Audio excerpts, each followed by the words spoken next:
Thank you for tuning in to the Practical Preservation Podcast. Please take a moment to visit our website, practicalpreservationservices.com, for additional information and tips to help you restore your historical home. If you've not done so, please subscribe to us on iTunes, Stitcher, or SoundCloud, and also like us on Facebook. Welcome to the Practical Preservation Podcast, hosted by Danielle and Jonathan Kepperling. Kepperling Preservation Services is a family-owned business based in Lancaster, Pennsylvania, dedicated to the preservation of our built architectural history for today's use as well as future generations. Our weekly podcast provides you with expert advice specific to the unique needs of renovating a historic home, educating by sharing our From the Trenches preservation knowledge and our guests' expertise, balancing modern needs while maintaining the historical significance, character, and beauty of your period home.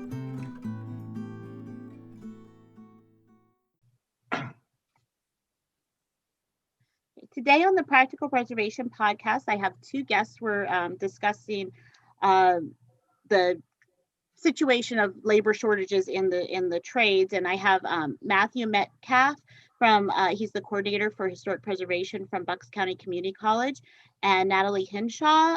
She's from the Campaign for Historic Trades under the umbrella of Preservation Maryland and the Historic Preservation Training Centers. Thank you both for joining me. Thanks, Danielle. Yeah. So tell me about your backgrounds. You can decide who goes first, but give me some information about your background. All right. So as you mentioned, I'm with the Historic Preservation Program at Bucks County Community College. I'm a graduate of that very program. And my interests lie more in the realm of documentation amongst all of the different preservation trades, the different kind of preservation work that's out there. And I came into preservation in kind of an interesting way. My previous career was in journalism, and I worked for a television station in Trenton, New Jersey, that gave me the opportunity to produce a weekly segment about local history for public consumption. So this kind of public history angle. And I fell in love with going to museums and archives and historic sites every week to tell a story about the people and the places of the past. And that really is what drew me in. And I was like, wow, I love this. And my boss said to me, she's like, you really do seem to jive with this. Have you ever thought about doing it professionally? I was like, no, I guess I haven't. And so being right next to Bucks County Community College, I didn't even realize it was there, or that we had this historic preservation program that went back to 1991. And so I took the classes, eventually got my certificate, did some various public history work, went on to grad school so that I could teach. And then here we are, in our 30th year, and I'm really proud to be part of that. But in my experience, each person that comes into as faculty of this program or as a student comes from a different kind of background. Right. And everyone shares that preservation love, that understanding and appreciation of the places of the past. Yeah. The one I think it was before you joined us, we were chatting about my background, and I right out of high school went to our local community college, Harrisburg Area Community College. And went to culinary arts school, and I got a degree in culinary arts and a degree in restaurant management. And it was really hard then when I transitioned to going to a regular college to have professors that had never left academia. So they just kind of had stayed there, where all the professors that I had at the community college all had like real life experience. I loved that. So that's something that I love about community colleges, is that they do get a wide variety of instructors.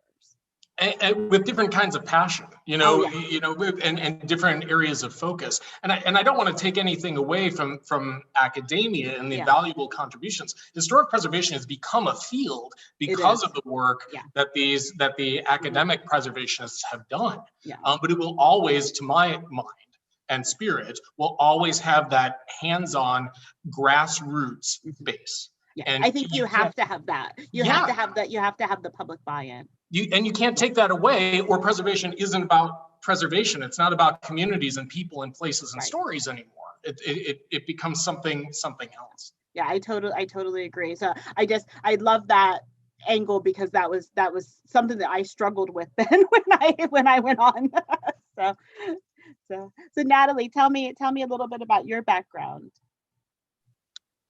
I also came into it indirectly, like Matt, like most people actually, in preservation trades. So I graduated in 2009 with a master's in history, which was a great year to graduate from grad school.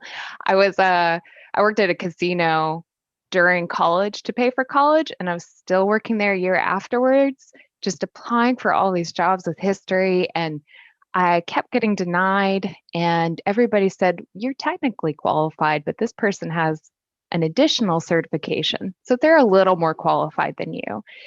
So I started to think, what can I do to get a specialized training in something professionally history related? And I found this job with, I think, national parks somewhere in Idaho and Wyoming, and it was rebuilding sod houses and building fences. And I immediately was like, this is what I want. And I applied and I didn't get it. So I was like, okay, so I need to find how to get certified so I can get that job. And it was actually kind of difficult to find a training program.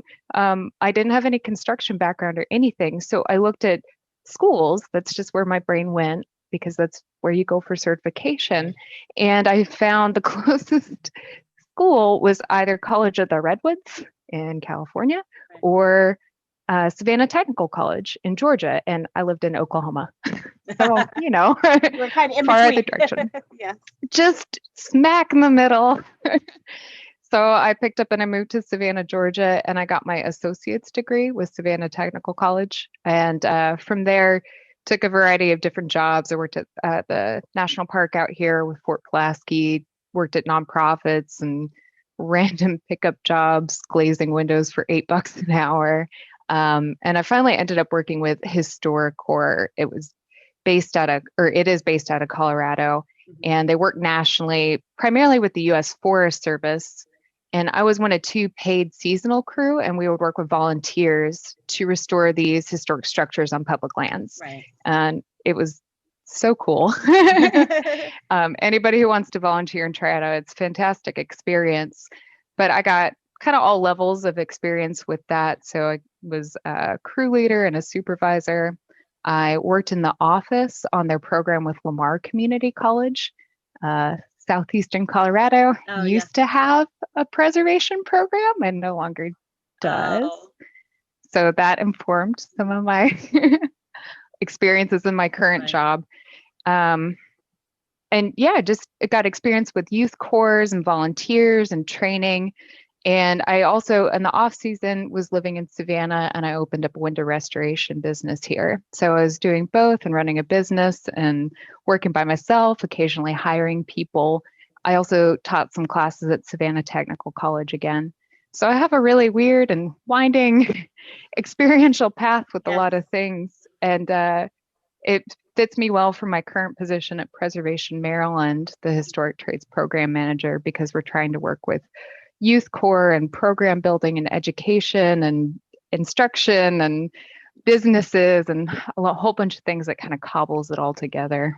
And Dan, it's so funny that you'd say that, Natalie, because Danielle, we talk about this in preservation education all the time. So few people realize, when they're going out of high school, they're like, oh, I could actually do this. Right. I was actually just thinking that, Right. And so even putting it on people's radar becomes important. Even at Bucks County Community College, I'm in the social and behavioral sciences department. I have to present to students who might go into psychology or sociology or some other thing that isn't related to this. But you have students say, wow, I didn't even know that was a thing. Right. And you have students who love history, but then they're not really sure what to do with it. And so here's an opportunity to meld all of this together. And it's really exciting. And when people get into it, they love it. They stay. I don't know a lot of people that ever regret getting hands-on experience with preservation or even preservation education. It fuels a love, a passion. No, I agree with you. And I was thinking about that because I was thinking when I graduated from high school, there was not a big push towards trades. Even, and I grew up in a construction family. My parents had a construction company, and that was the dinner table discussion, but that really wasn't a discussion. Even my husband, and he loves it now, and I can't, but when we started dating, my dad offered him a summer job, and he took it and never left. But before that, he was going to school to be an accountant. Now, if you met my husband, you would think, how could he ever think that he was going to be an accountant? But that's a whole other story. But he, if you don't, it wasn't an option. His mom even tried to talk him out of it. So, and now he's done it for over 20 years, and he loves it. So I really do think that it's that exposure and understanding. There's something about young people. If you don't, there's an old saying that you don't appreciate history until you have some. Right. And that's, that skews it a little bit, but when you get people a flavor of the hands-on, and they recognize if you are good tactile, you're good with doing things with your hands, and you love being outdoors, or you love seeing projects in a transformation, or doing different things every day rather than the same thing over and over. Totally. Yeah, my family was very confused when the one with the master's degree went back to get an associate's degree. They're from the generation where you work up from blue collar to white collar, and they saw the white middle class going down to blue collar again. They're like, that's not the trajectory you're supposed to go on. They were very supportive, but they were confused. They didn't quite know what to make of it. And I think that's something too that needs to kind of be maybe one of those preconceived notions that need to be pushed through, because there are good paying jobs within the trades. I mean, and they can, and I know there's a local career training through the state here, and they call them gold collar jobs, because and I always thought that was a good marketing angle. So I also learned as an adult that I have ADD. And it explains, I was a good student, but it kind of explains some of my mental struggles with it. And I found that doing the hands-on work is really awesome for my ADD brain. There's so much satisfaction. I'm so much more productive. And I think that it's kind of one of those, people are realizing with education, there's different ways to learn. Yeah. And I don't know if that's translated quite yet to work, where you might be more mentally suited for something that's tangible rather than accounting. Yeah, and I think that's very true. And I think that the more we can individualize for people is probably better. I'm glad you brought that up too, Danielle, because when you talk about pushing through this idea of this bias toward quote unquote blue collar work, and to your joke about gold collar work, maybe these ideas are a bit antiquated. But to Natalie's point, if you enjoy working with your hands, you want to see a product that develops from beginning to end. This is your thing. If you like history, and working and learning about the older techniques and the ways that the tools people used and the reasons that they did things, then this is where you want to be. We teach at Bucks the how, but we also teach the why. We're being a community college. We have quite a few people who come back, kind of what Natalie was talking about, who have other degrees and come back and earn our certificate. And we find that we have one foot in both camps, as you need to know how to do the things that you're going to do, but also why you're doing the things that you do, because you can actually cause a lot more damage to the historic structures if you just go in with no clue as to what you're doing. So it perpetuates the history, and you're learning about the things that you're working on. There's an inherent respect that comes with the work on the things of the generations of the past. And it's both the job, but there's also something fulfilling to the soul. Right. I think it's more than just a job. It is something that will continue on. And I think that that's kind of having work with purpose. And I think that a lot of people look for that now, more so than maybe before. Absolutely. So tell me a little bit about why preservation, what drew you into preservation. I think we touched on a little bit, but is there anything else you want to share about that? I kind of feel like I just did earlier. Okay. I just already an interest in history, and then realizing that there was a job like that and that I could do it, and the versatility of the job. Preservation encompasses rebuilding a sod house. It also means painting. It also means roofing. So there's just so much variety within it as well, and so many possibilities, and kind of figuring out what you want to do, even within preservation, was really exciting. Like, I took a blacksmithing class and that was great, but it also made me realize I don't want to be a blacksmith, but I like it and I appreciate it, right? But it's still kind of under that umbrella. Yeah. So yeah, I think just already a pre-existing interest in history, and I think also the work with the purpose and the tangibility. I liked seeing the wall that I built at the end of the day. Right. Whereas, I wrote my master's thesis and that was satisfying, but at the end of the day, it was still just a file on a computer. And I was like, okay, that's cool. And I feel very accomplished, but that wall, I can sit on that wall. Right. I can't. Yeah. I guess I could sit on my and it'll thesis, be but... there. It'll be there and other people will appreciate it. Exactly. Yeah. And ideally for generations to come too, right? Like that's the thing that's really important to me, to my mind anyway, about preservation is these places, structures, buildings, objects, sites, all of these places have been here for generations before you. Yeah. Your work on them will ensure that they are there for generations to come. Yeah. And talk about this notion of making an impact on society. You can tell your grandkids, hey, I built that wall. Right. Or see that planking out there? Yeah, it looks, it's showing its age, but 50 years ago, what was there, if we had not fixed it, if we had not brought it back to its state that you see it now, it wouldn't be here at all. It wouldn't be telling those stories. And that's, to me, when you ask why preservation, it sounds a little trite, but it is storytelling, right? It connects you to the past. Yeah. And it's meaningful to both you, hopefully, but also to the community and to society as a whole. America is something, without getting too philosophical, America is an amazing part of this amazing arc in history and these places to help tell a lot of different stories about America. And it's important to tell those stories to everyone and have those physical objects there to share, to be tactile, to say to you, this was here, when this particular event happened. And it helps us understand a lot more than just that moment. I read a book, and I've mentioned it a couple times on the podcast last year, called Slavery in the North.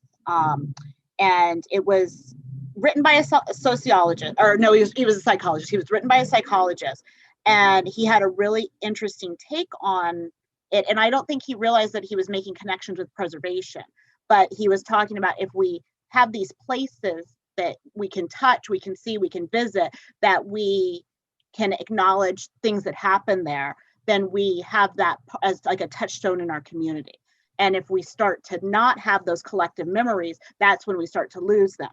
And I don't think he was writing it to make a case for preservation, but that's what clicked in my brain when I was reading it.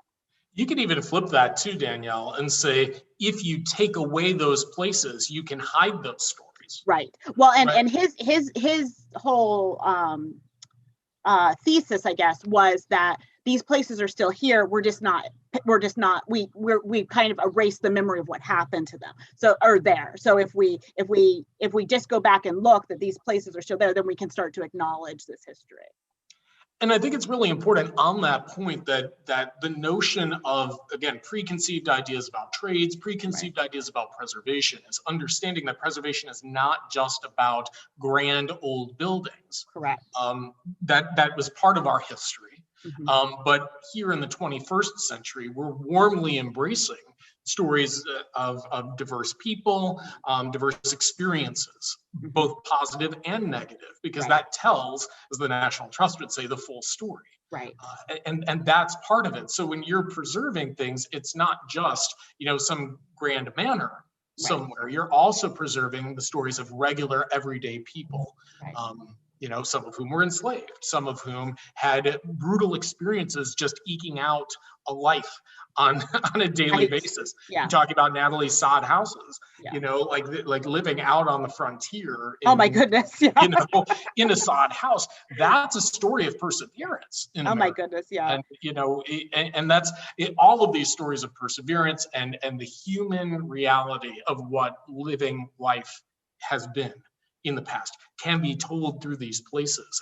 And so when we talk about why preserve, that's a really, really important reason. Yeah, I really do agree with you. And this is a little bit off topic, but when you said about eking out existence on a sod house, my dad's family went west on the Oregon Trail. And I can just imagine. So it seems like all the men in my dad's family are salesmen, not maybe professionally, but they're really good at it. And I can just imagine them, saying to their wives, "Oh, throw out your dresser, throw out, whatever furniture. So it'll be better when we get there." I can just imagine that occurring, and there being fights over it. Yeah, the next year when they're out in their new sod house. Right, and there's no stores, there's nothing. there's not even trees to build a house. Right. Like that's what's brutal about it too. Yeah, that's funny. So I think that most people involved in the construction fields understand that it's a labor shortage of skilled workers. So talk to me about where you see that in the work that you do. Oh, I can. Do you want me to start that one off, Natalie? Okay. So one of the things that I mean, think about for a second how I want to say this. Crucial to an understanding of preservation trades is the foundational idea that modern construction differs from older and historic construction. Definitely. Built differently, different techniques. And so it's not just a preservation fetish where you're using the old tools to do things in the old way. Literally, how these places were built differs. And so you have to have the education to know what you're going to find, or what you're likely to find anyway, in these places in order to do justice to the project. And I think that's one of the challenges that we have faced generally in preservation. Right. Is making that argument to help people understand the difference. Because if you come from the outside, you're like, oh, well, I just need to sister these boards in whatever way I need to sister them, and then it's going to be just fine. But it might not be. And as a matter of fact, in certain circumstances, you can do more damage than just letting the piece decay in place. So that is really crucial to setting up, to my mind anyway, trades education specific to restoration trades. No, I agree. That's one of the things that when we're talking to homeowners or when we're doing presentations that I explain, after World War II, the way we build buildings changed. And we went into very much more of they were trying to make housing being built like an assembly line. And that's just not how these older buildings were built. That Levittown model. Yeah. Yeah, I think Matt brings up a great point as to why specific historic preservation training is needing for construction in general. And some of the stuff we're working on at the campaign addresses a little more of the nitty gritty too about some of this labor market stuff. So it's really well known across the country and in industry that there's a skilled labor shortage for construction, but there's not consistent data for preservation construction. And so you find yourself in this weird predicament of it's just anecdotal stuff from people like us saying there's a need, we need people, we need this training, but there's no data to back it up. So when you go to people and you're saying, oh, well, we need to train all these workers, and they're like, well, what's wrong with just construction? Where's the data? Why do we need to train people? How many people do we need to train? How much money do you need to back up this thing or start this new program? And it's not there. Because you can have a preservation carpenter, you can have a preservation window person, you can have a slate roofer that does new roofs or repairs old slate roofs. So it's a subset of all these construction fields. And so that's very difficult on the training side to start up these programs when there's not really data to support it. It's just experiential knowledge from people in the field.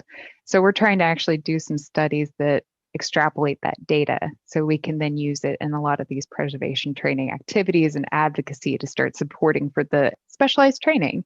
And that way we can also up-train people in this field. Right. Like the slate roofer, you can put on a new slate roof. How do you repair an older slate roof? What's the knowledge about the building styles then? Are you going to rip off all the skip sheathing? Are you going to put down plywood? Right. So there's things that you can upskill in related trades too, if you can show there's a reason and a purpose for it and a market need for it too.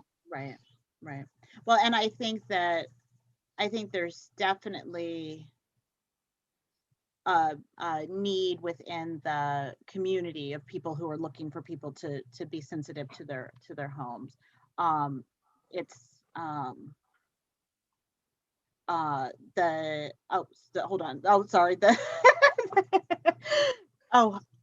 The Zoom was telling me that we were running out of time, and then it gave me an option to upgrade. So I will try to finish my thought. But I think that there's definitely a market for people who are interested in that work. But I do think that people don't always know where to look either. So they just assume that there's nobody to do it.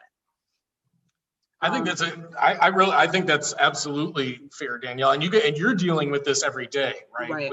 With your group, like this is helping people to understand the importance of caring for their historic house, because this is this whole notion of stewardship that we talk about. That is, yes, it's your house, but you're one in a long line of owners, that will be caring for this. Right. Ideally.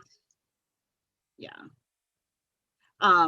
So tell me about your programs. So I can't. You want me to go now? Okay.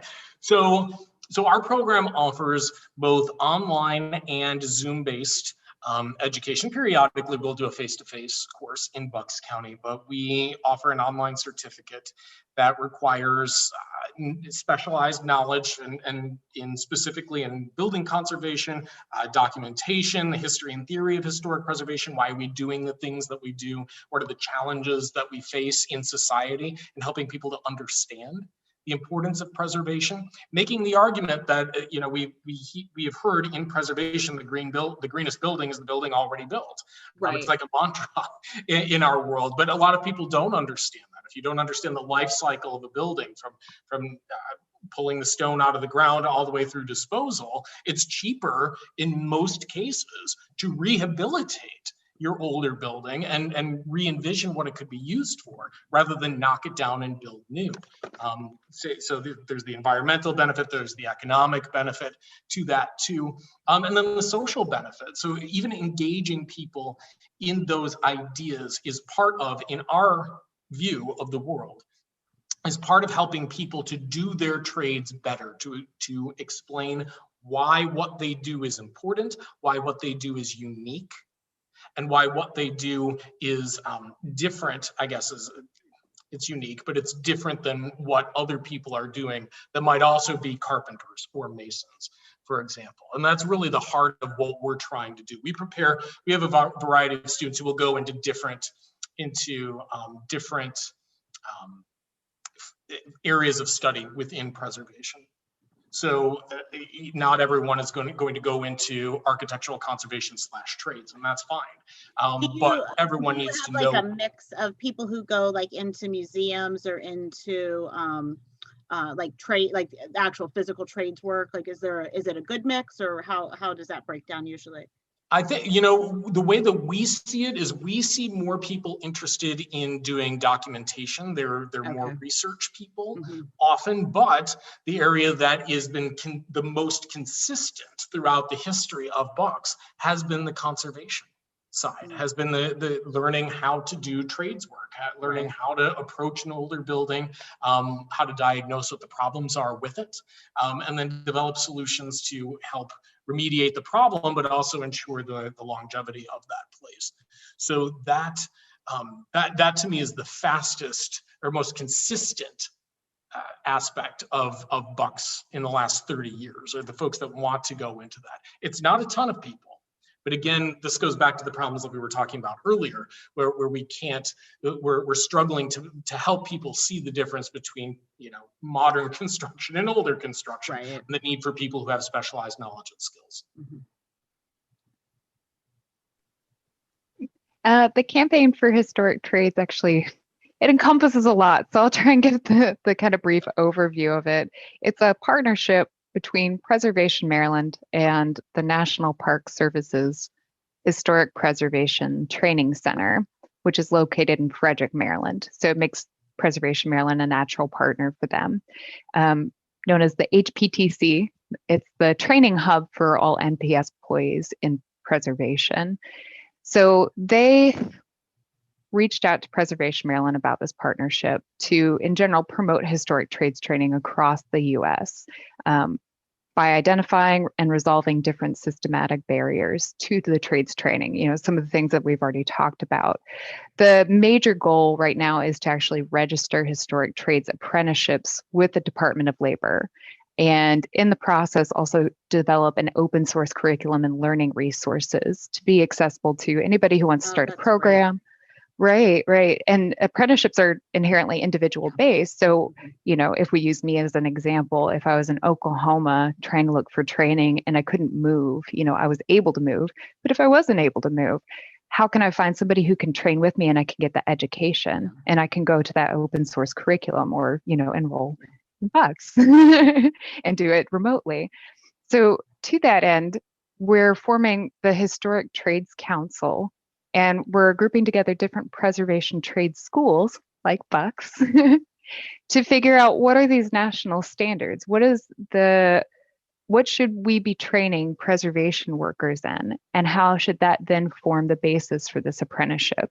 Apprenticeships are actually structured pretty similarly to college syllabi. So it tells you what you should be learning and how long it should take you to learn it. The difference is this is just on the job. Right. So what we're trying to do is kind of flip the model to pay to train to paid to train.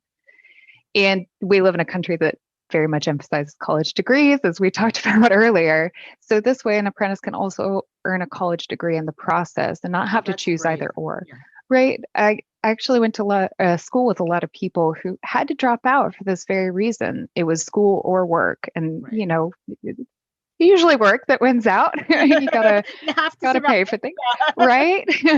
Right. So when you create that dichotomy, you lose people really fast. So we're trying to flip that script essentially, and also not reinvent the wheel. So the whole idea is that we want to overlay with the existing programs. We don't want to make anybody have to change what they're doing. We want to find the commonalities and say, these are the commonalities, therefore these are the standards. And that way it's an encompassing and flexible type of programming. So nobody has to follow a specific track to get into it. We need more people, not fewer people, by making it very strict. Yeah. So pretty much those are the main goals, and we're doing a lot of other things that draw lines to those goals. That's great. I know maybe 10 years ago, my mom had us register with the state to be like an official apprentice program. And we had a young man who went through that, and I think he took classes in the evening, like at the local building association, but they were all modern building classes because that's all they had to offer. So it would be great to be able to use that and then also, have some preservation trades curriculum. One of the other goals. Oh no, you go ahead now. One of the other goals too is right now we're aligning with the trades programs, right, with the different preservation trade schools, but we want to create kind of add-on tracks, add-on modules to related trades programs. One of our big potential partners is the International Masonry Institute, since they already have the Historic Preservation Training Certificate. So how do we make that a modular thing that people can add on to? So if you're going through a bricklayer apprenticeship, you can spend another year on a preservation track and then count as a heritage mason. These are not strict titles. I'm just kind of making them up as I go. They're not registered yet. But that idea of we need to involve the related trades more as well by adding on the historic trades training, because I also needed I need to know how to lay a brick, right, and repoint and learn historic materials. So there's still so many commonalities, even with new construction, that are also very valid and important to learn, right, as well as the historic. One of the things to me that makes what the HTC wants to do so compelling is just what Natalie's talking about, is this idea of flexibility. right. And this idea of bringing a variety of forms of knowledge that you can explore on your own as a student connected to this. I really think that's important. The younger generation it has a lot of different interests, and I think more perhaps than previous generations, they think more holistically. And I think that's really important when we consider preservation generally. I can give you the introduction to building conservation, right, as a course. But at the end of the day, understanding how to take those things and then apply them in different situations is really, really important. And as preservation begins to lean into, arguably some areas it has been, but I think as a field, we are going to be starting to lean really heavily into rehabilitation and adaptive reuse as a way to re-envision new futures for buildings whose original purpose is no longer part of our society. Right. So how do you meld all of these things together and still allow the student to have interest in the thing and kind of cherry pick, if you will, the things that they want to be in and still have those basic skills to be successful. And I love this model. Yeah. And in the adaptive reuse or rehabilitation model, you have to have some knowledge of modern building codes and some of those other various things that you might not have if you just have a solely preservation background, because that triggers meeting the modern code when you're changing the usage of a building. Yeah. But then you also have to have that preservation side where you can go to the inspector and say, hey, we're allowed these exemptions under the historic building section. Yeah. And there are people that don't even realize that there are exemptions to some of these requirements. Yeah. Well, and even talking about things like LEED, right? So energy efficiency. What does that look like in a historic building versus a modern building? And being able to at least engage with those ideas, I think is really important. And I'm sure all of our preservation programs that are associated with the HTC are addressing that in some way, shape or form. I shouldn't speak for them. I would say I'm 90% sure, Belmont's talking about this and Cloudtop is talking about this. It's not just Bucks, right? But understanding how to innovate with some of these things on site too. Again, the importance of not only being able to perform the particular task, but understand why you're doing it to ensure that particular place lasts for another 100, 200 or more years. Right. Yeah. And actually, one other exciting point I forgot. We also have a group in Puerto Rico, and the Spanish name is the Escuela Taller, and I think it's the Institute for Puerto Rican Culture is the umbrella. But they have also rolled out some historic trades apprenticeships. They're also known as the traditional trades apprenticeship. Yes, and they're joining the council. But we're also going to enlist them to help translate the curriculum resources into Spanish as well. So it's way more versatile across the country. A few people had brought that up before about, language accessibility. Yeah. So that alone, I think it's very exciting. Yeah, that is. And there's a lot of history in the Caribbean islands. I think that we were chatting, I think before we started recording, about Andy DeGrucci from Limeworks, and he's spent some time in the Caribbean with historic masonry preservation. So I would love to be able to go spend 6 months restoring something in the Caribbean, maybe during the winter. Yeah, where's our invite, Andy? Come on. So tell me about, who are your students? I think we might have talked about that a little bit. Are they mostly people who are changing careers? Are they younger people? Most of our folks are actually in their 30s. Second career folks who come back, they might already have a degree, who come back and say, I'm looking for something more meaningful. I went into this career path. I went into my original career path because my parents thought this was a good idea. You know, I got a bachelor's in business, and now I found that I don't love working in business, but I'm very good with my hands, and I'm interested in history, and always has been. And this person is the ideal candidate for one of these programs in preservation. You meld your previous experiences with now your preservation knowledge, and that again opens up. Natalie's talking about these layers of knowledge that you can then tap into. This gives you new legs and new perspective that you can bring to the field. Increasingly, I have been contacted by younger people though looking to do more hands-on, and we offer some hands-on courses. You can do our entire certificate online and complete that. However, we have workshops that you do have to be either on site for, and we also have something known as prior learning assessment, which allows you to be part of a workshop anywhere and then earn college credit toward your historic preservation certificate. So there's lots of opportunities for hands-on, but younger folks who are looking to do something that has a different kind of meaning for their lives, and they want to, these folks want to do hands-on, and I'm finding them in my general education history classes that I teach. Yeah. And so, they're all like, you're really excited and passionate about these things, and you show us these cool buildings, that the other professors aren't showing them. That help tell the story of history, right? And they're intrigued. Their interest is piqued. Part of that is understanding what's out there. And if they don't know that this is a possibility, they're not going to pursue it. Right. Yeah, I would say anecdotally too, we don't have specific students or apprentices yet in our program, but anecdotally, a lot of it is career changers, usually in their 20s to 30s, sometimes 40s and 50s as well. And one of the things we want to work on is the pipeline for younger people to get into the trades. One of the methods we're doing that is through conservation corps and youth corps. For anybody unfamiliar, it's based on the Civilian Conservation Corps model from, the New Deal. And it's been some programming that's been around for the last 20 or 30 years, but it's government funded with private funding as well.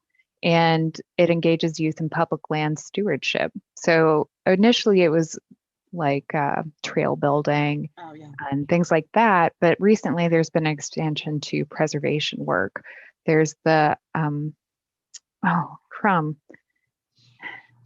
Northern Bedrock.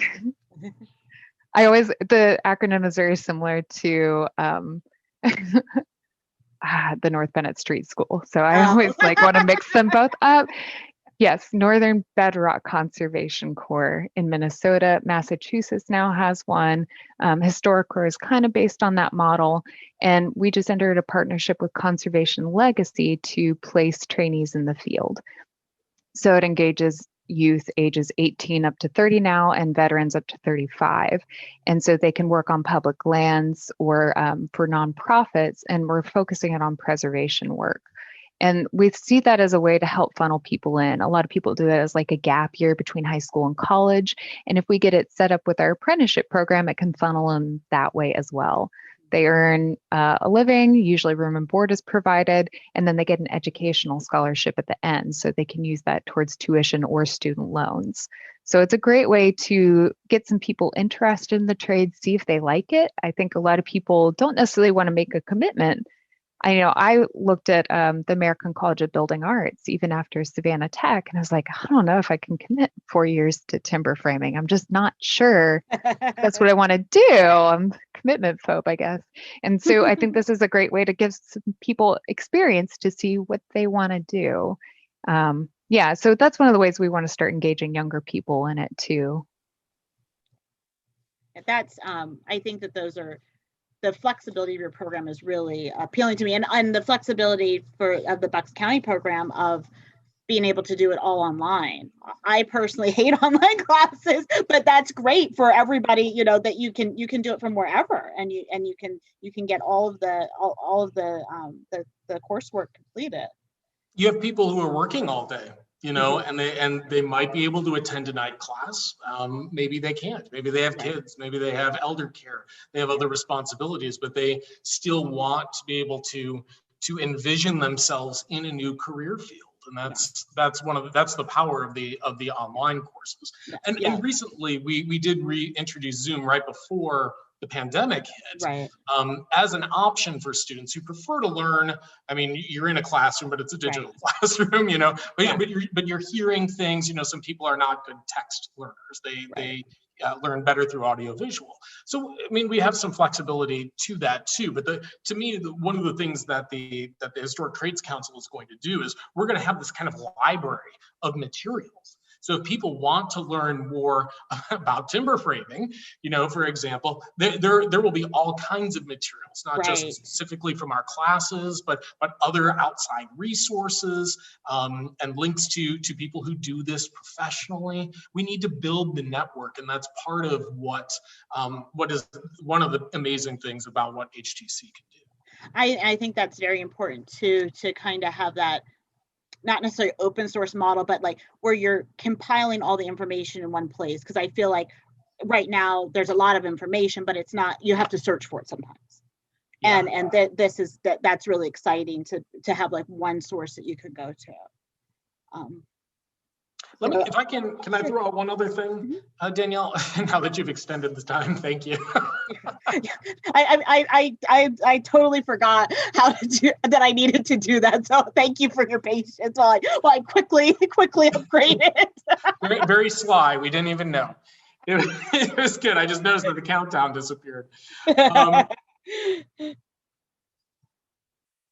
One of the other things that I wanted to the other thing that the other powerful part about this, I don't know if I'm stealing any thunder, just tell me to shut up, is technology. So even though we're working with older materials in older places, these older and historic buildings, increasingly new forms of technology are being used to assess them and to determine what the best course of intervention will be for them. And when we begin sharing these, we can see how these are being applied on a regular basis, and then, you know, pool that knowledge to say, hey, this really, really worked well for us here. Maybe this is something other people can try.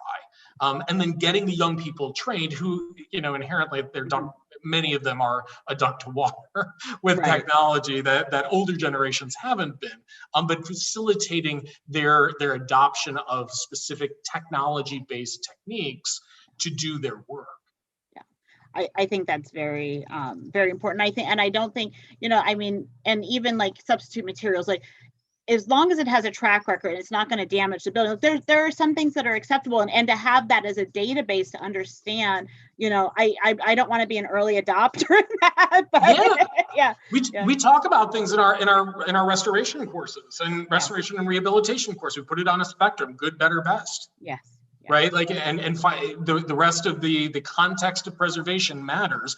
There's budgets, there's stakeholders, there are things that factor into how and what gets done at a certain time. So knowing where the spectrum of choices are is part of that game too.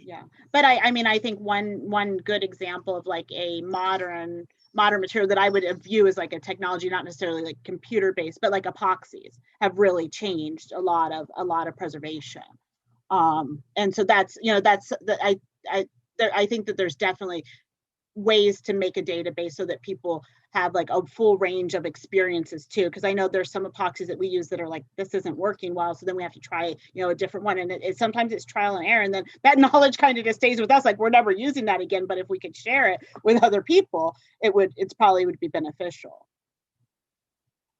So talk to me about, I think we talked a little bit about the jobs that they're preparing for. You said for Bucks County, it's mostly conservation work. Is that correct? So we have kind of three soft areas: museums and historic sites, Okay. as one area, documentation as another. So folks that are going out and writing up, assisting people in writing up The tax National credit Register, applications, National Register nominations, that sort of thing. And then the architectural conservation / trades. And we do kind of put those two together. Because we want to talk about some of the more sophisticated ideas that they're going to run into out there, but there's also the how-to that's really, really critical to that. And so the fastest growing one seemed to have been the research, so the documentation sector, if you will, but the most consistent one, where we have people that are consistently interested over the last 30 years, Right. has been and continues to be the conservation aspect, the architectural conservation and trades. They want to go out. These are hands-on people, and this is what they want to do. And people that are in will figure that out too. We get people that come in and say, I really like this, I'm not really sure where I want to go, and they'll take our core courses, and as a result of those, they'll get a sampling of a little bit of each of these, and they'll get a sense of generally the direction they want to go. And consistently, we get people every year who are graduating who do amazing work, restoring windows, as Natalie referenced earlier, doing mantles, doing historic structure reports, the kinds of work that would go into framing how people are going to do, and then going forth and doing that kind of work. Yeah. And I think I saw on the Campaign for Historic Trades website that there's you have a bunch of different trades that you're training for. Is that correct? That's the goal. Okay. The initial apprenticeship we actually want to put under the maintenance job category, because if you look at these 2-year programs, it's really a dabbling of different things. Somebody, I can't accredit it to somebody, but somebody had told me, and it's very apt, a toe dip program. So, I took a blacksmithing class, but I also took a stained glass. I also took a carpentry and a masonry. So it gives you enough experience in all those to have familiarity. What it really prepares you for is the maintenance of a historic site. And that is a pretty great need throughout the states. There's so many sites, right? So a historic maintenance person. So one of the reasons we're doing that is because we want to partner with the related trades and unions on other specialized tracks. We don't want to come in and say, this is what it takes to be a preservation carpenter without first working with the carpenters union, because they have their standards. So what would work with them and their standards to add the preservationary track? So we will be training for the more specialized ones, but that'll be a little bit more in the future, a little more diplomatic. And we do also want to tie it in potentially with other programs like North Bennett Street School, because they have the preservation carpentry. So how can we make it work for them and the Carpenters Union? It'll take a little bit more work on that side. So initially it's going to be the generalist, and then from there we want tracks into specialties that overlap with the existing trade. That's great. And I think the exposure to multiple things is really helpful too, because sometimes that's what you need to maintain a building. Well, and that's what people will face on a regular basis. And if Right. we really want to get down to practical preservation, right? It's the whole theory of follow the water. If you're seeing water intrusions in a certain area, whether it's impacting the wood or impacting stone, or it's likely to be impacting both. Right. And so you need to be able to recognize, okay, maybe there's a problem with this wood, which might suggest I might check the stone, that's adjacent to it, that there might be issues. If I'm a mason, I need to be aware of where the degradation is, whether it's affecting my stone right now or not. It might be coming up soon. Right. Yeah. And water is such an issue. So is there anything else that you thought of while we were talking that you maybe wanted to share that I didn't think to ask you? I'll throw out one thing. I thought what Natalie said about the unions was really important. Unions have this deep history. They know what it takes to erect buildings, right? And that's really important, because we want our students to be able to have foundational knowledge that could make them valuable in that sphere. If that's where they want to go, if they want to work on new buildings, we want to give them the background necessary to go into and work with in that context, but also understanding why the old buildings are different. So if you want to specialize in that, you can do that too. And so that I think that partnership is really, really critical. That historic background, that knowledge of what the standards are in their world, because when you have it's that what's the word? Oh, God. The critical mass. Oh yeah. You know, if you have a critical mass of employees or people working in a certain area, often represented by unions, you know, their voice is going to carry. Right. And so we need to be able to partner with them so that we can accomplish what we're trying to accomplish, while at the same time making sure that our students are as flexible as possible. Natalie, was there anything that you thought of? No, not necessarily. Okay, It's hard because there's so much to talk about. So how do you parse it down? So, I always ask that at the end because I just want to, like, sometimes something will come to me. I'm like, oh, I should have said that. This has been a long time in coming. What the HTC is doing, and we've needed this for a long time. And I know that when Natalie first brought this up to me, my mind was blown. I was like, finally. You know, people within the field have been talking about this too. Is what does this look like? You know, how people get experience and knowledge is going to differ regardless where you are and based on the individual as well. But at the end of the day, everyone should have a certain base level of knowledge.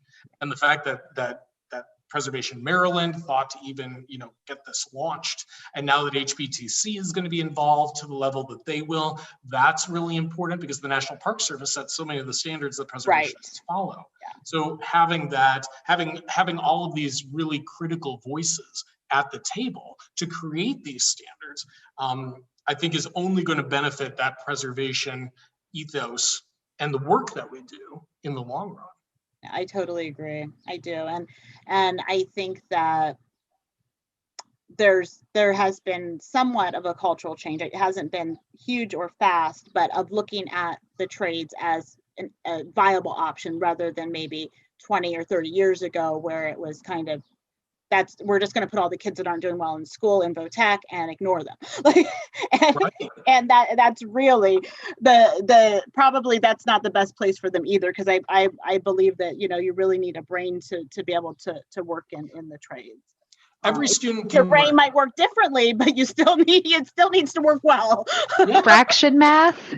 Oh my gosh. I always the mental joke. Gymnastics of the U.S. customary system. You know, my Jonathan measures to the 32nd or 64th. I don't know what he's measuring to. And I'm like, I missed that day at school. He's like, it was more than a day. I'm like, I missed it. Oh, it makes you really want the metric system. Well, it's you know, every student, we say this at Bucks a lot, you know, without, you know, putting on my, you know, getting in my education parade here, but we say that this at Bucks a lot, is that every student can learn. Every student learns differently. Yeah. And it's whether or not we can get people engaged with the things that they want to learn about in a way that allows for them to succeed using their particular skill sets. So if you are a visual learner, we want to engage you visually. If you do better with audio, okay, we'll do that, or text, or hands-on, tactile, right? Becomes really, really important. And that's where for a long time, trades were looked down upon for no reason at all, to my mind, for no reason at all. These are people that are hardworking, that have to have knowledge in their field. Right. That carry us forward as a society. Specialized knowledge. Yeah. And so to be able to build this connection, I think is great. Yeah, I do too. I thank you so much, both of you, for joining me today. Natalie, how can someone support the Campaign for Historic Trades? Great question. The short answer is you can visit the website historictrades.org, and we have a support the work link. So that details a lot of the very particulars on how you can support the work. A longer answer is right now we're really just looking to build the network. So any type of supporters, funders, pipelines for students, contractors who want to take on apprentices, really want to start building out that network, because another goal of the Historic Trades Council is to be a career coach, so we can help individually guide people on their pathway. So we need all of those. And then financially supporting is a little bit more in the future. Obviously, we'll take any general donations towards the work, but we also want to have more specialized things, so somebody can like buy an apprentice a toolkit, like a basic toolkit, so they can fund that, or then have a scholarship for them so they can go to Bucks, right? So you can fund a scholarship. And then with our preservation core, we also want to expand it to, like I said, the different states. My goal is to have a preservation core in every state. It's very ambitious, we'll see. But that's a group of, 4 or 5 or 6 people going out and working. And as I said before too, it's publicly funded, but it requires private donations. Right. So 25% of it has to be matched somehow. And when you start adding it up, it becomes pretty big. Like the traditional trades apprenticeship program with the National Park is that way. And it's looking to actually quadruple in size in the next 3 years. But that also means the 25% match also has to quadruple to make it even possible. So there are those fundraising and monetary ways people can help support some of this training. Very good. And how can our listeners contact you? Me? Sure. Oh, okay. Yeah, I can add to that. Yeah. So I would tell people, go to our website, www.bucks.edu/HP. Check out what we do, check out what we offer, and then come join us for a class. You can audit if you want to, you don't have to take it for a grade. Learn more. Preservation is everywhere in what we do on a regular basis. And in many cases, we don't realize it. But this is an opportunity. We're coming up on America's 250th anniversary. Right, in 2025, 2026 is when America is going to be celebrating that. And so our historic places tell those stories. And so we can help you appreciate those stories and share those stories and learn how you can work with those stories on a regular basis. And get involved, come meet us. We'd love to talk with you. You'll find a group of like-minded folks when you come see us. Very good. Well, thank you both so much. I really enjoyed our conversation today. Thanks, Danielle. Thank you. Yeah, that was so great. Thank you for having us. Thank you. Thanks for listening to the Practical Preservation Podcast. The resources discussed during this episode are on our website at practicalpreservationservices.com/podcast. If you received value from this episode and know someone else that will get value from it as well, please share it with them. Join us next week for another episode of the Practical Preservation Podcast. For more information on restoring your historic home, visit practicalpreservationservices.com.